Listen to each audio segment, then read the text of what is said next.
My amendment to this bill would break the tie bar to House Bill 6066.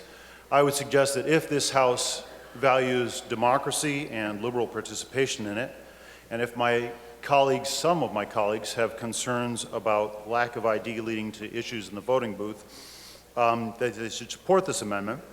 And I would also say that I hope that we have a different result in the Senate.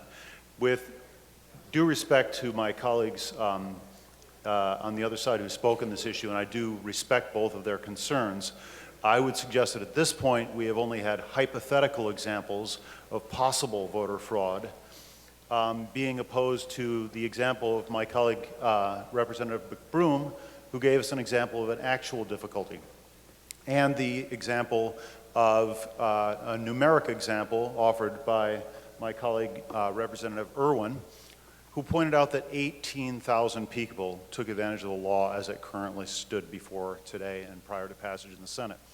I would suggest to my colleagues across the aisle, some of whom may be familiar with the name Chuck Colson, that Chuck Colson once posited that one of the central proofs that he found most convincing for the resurrection of Jesus Christ was that you couldn't possibly keep a secret if you had 12 people in on a conspiracy.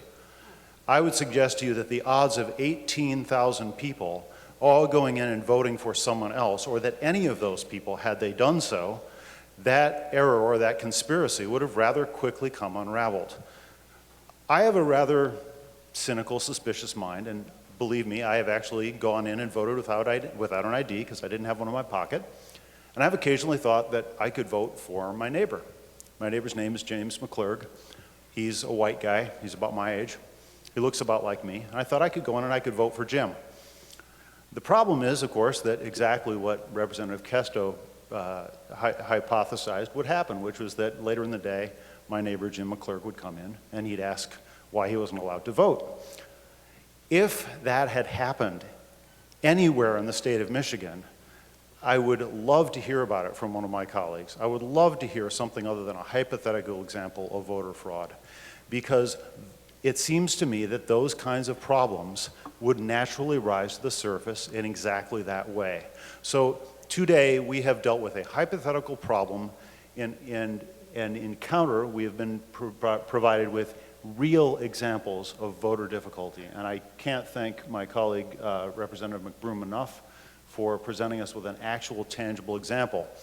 And I would suggest that Benjamin Franklin once proposed that our system of justice is based on the principle that it's better to have, terrible as it might be, to have 99 guilty people walk than to wrongly condemn one innocent person.